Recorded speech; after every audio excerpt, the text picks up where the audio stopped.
Une fille nommée Alice en avait assez de marcher toute la journée sans rien faire. La chaleur la rendait somnolente.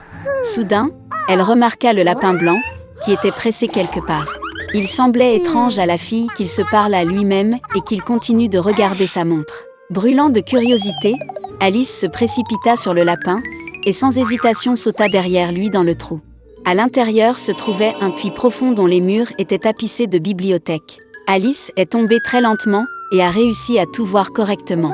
Une fois au fond du puits, la jeune fille remarqua une table en verre à 3 pieds. Il y avait une petite clé dorée et une sorte de bouteille.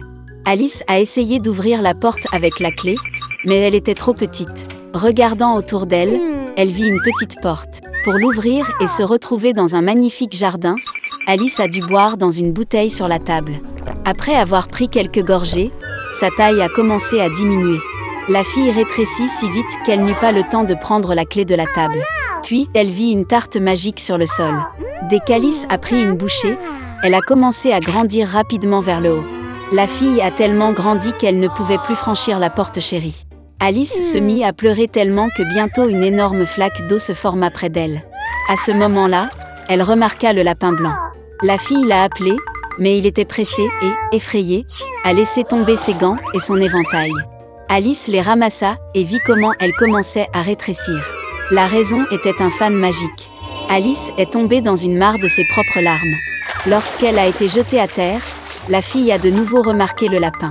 Il a confondu Alice avec sa femme de chambre et a ordonné de rentrer immédiatement à la maison pour de nouveaux gants et un ventilateur. La fille a couru pour exécuter l'ordre. Chez le lapin, elle n'a pas pu résister à la curiosité et a bu du liquide dans une bouteille.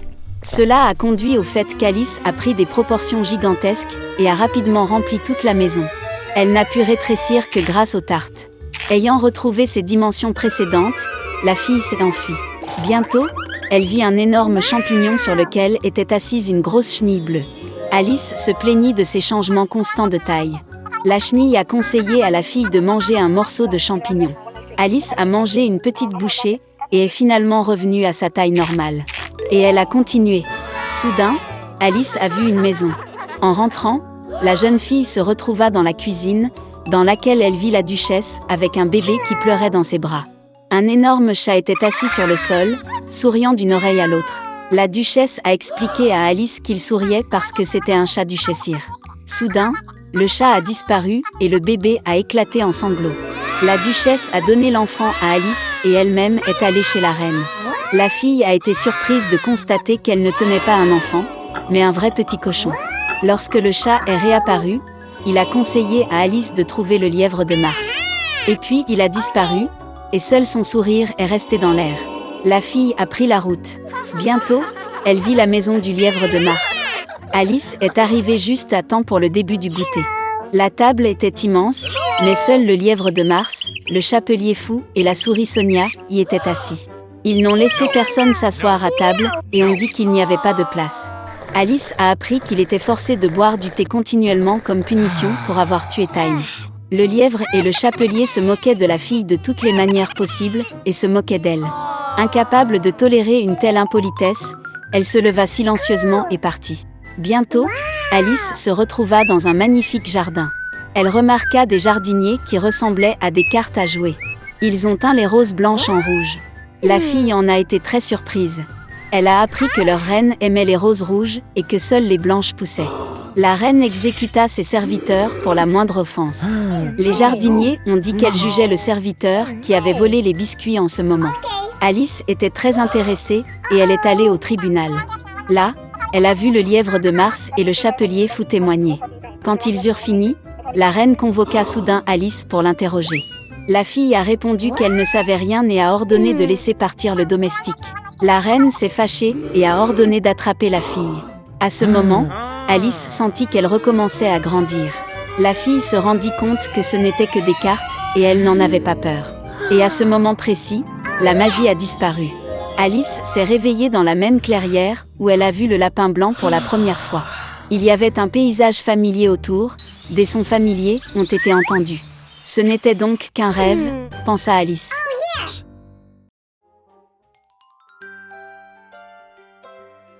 Dans une grande ville, 2 enfants pauvres vivaient dans le quartier, Kai et Gerda, qui s'aimaient comme frères et sœurs.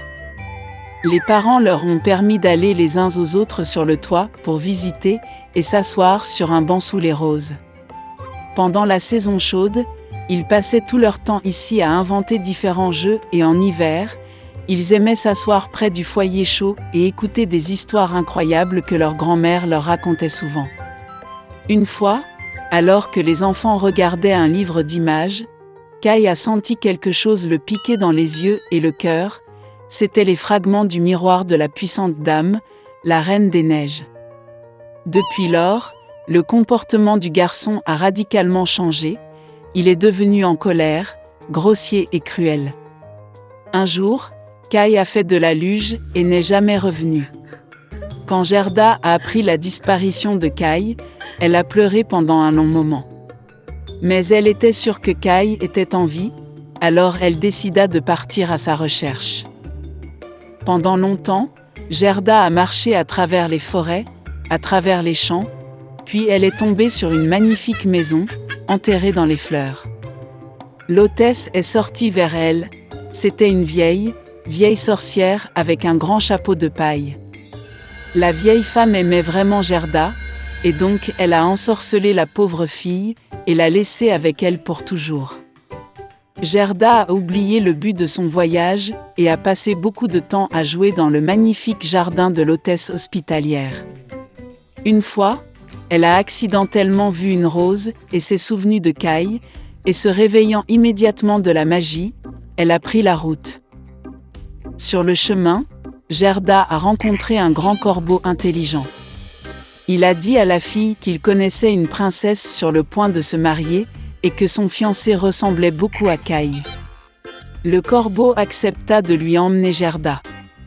Une fois dans le palais, Gerda a réussi à voir le futur prince. Malheureusement, ce n'était pas Kai. La princesse, ayant entendu la triste histoire de la jeune fille, lui a offert une voiture d'or avec un cocher et des domestiques, ainsi que des chaussures, un manchon et une robe magnifique. Et Gerda a pris la route. Dans la forêt sombre, la voiture étincelante a immédiatement attiré l'attention des voleurs, qui l'ont immédiatement attaquée. Le voleur a fait prisonnier Gerda. Elle a emmené Gerda au château du voleur pour montrer sa ménagerie, qui contenait des pigeons forestiers et des reines de Laponie. En entendant l'histoire de sa captive, le voleur eut pitié d'elle et la laissa partir avec le renne à la recherche de Kai. Le renne a amené la fille à la vieille femme Lapone, qui a réchauffé et nourri la jeune fille épuisée. Elle a écrit quelques mots sur la morue séchée à son amie Fine, qui vivait près du palais de la Reine des Neiges, en lui demandant de l'aider. Elle expliqua à Gerda que la raison du mauvais comportement de Kai était les fragments du miroir qui frappaient son cœur et ses yeux, et il ne serait jamais le même si la glace n'était pas fondue par le pouvoir d'un cœur chaleureux et aimant. Gerda se rendit au palais de la Reine des Neiges. Toute seule, personne n'osa s'approcher de la maison de la puissante dame. Elle était très froide et effrayée. Se retrouvant dans le château, Gerda fut surprise de voir à quel point il était froid, désert et mort. Bientôt, elle remarqua Kai, qui devenait complètement bleu, presque noirci par le froid. Le garçon s'est assis dans un coin et a essayé de mettre le mot « éternité » hors des glaces, car dans ce cas, il aurait reçu le monde entier et une paire de nouveaux patins en cadeau de la Reine des Neiges. Gerda se précipita vers Kai, le serra fort dans ses bras et se mit à pleurer. Avec ses larmes chaudes, elle fit fondre l'éclat coincé dans le cœur du garçon. Après avoir ramassé, Kai a également commencé à pleurer, et le deuxième éclat a coulé de ses yeux avec des larmes. Comme ils étaient heureux de se voir. Mais il n'y avait pas de temps pour la joie. Ils ont dû sortir du palais de glace avant le retour de la Reine des Neiges. Lorsque Kai et Gerda sont finalement sortis du royaume de la Reine des Neiges, ils se sont dépêchés de rentrer chez eux. Sur le chemin du retour, ils ont rencontré tous les amis qui ont aidé Gerda dans sa recherche. À la maison, Leur rose fleurie préférée les attendait, et tout ce qui se passait fut vite oublié par eux, comme un rêve lourd.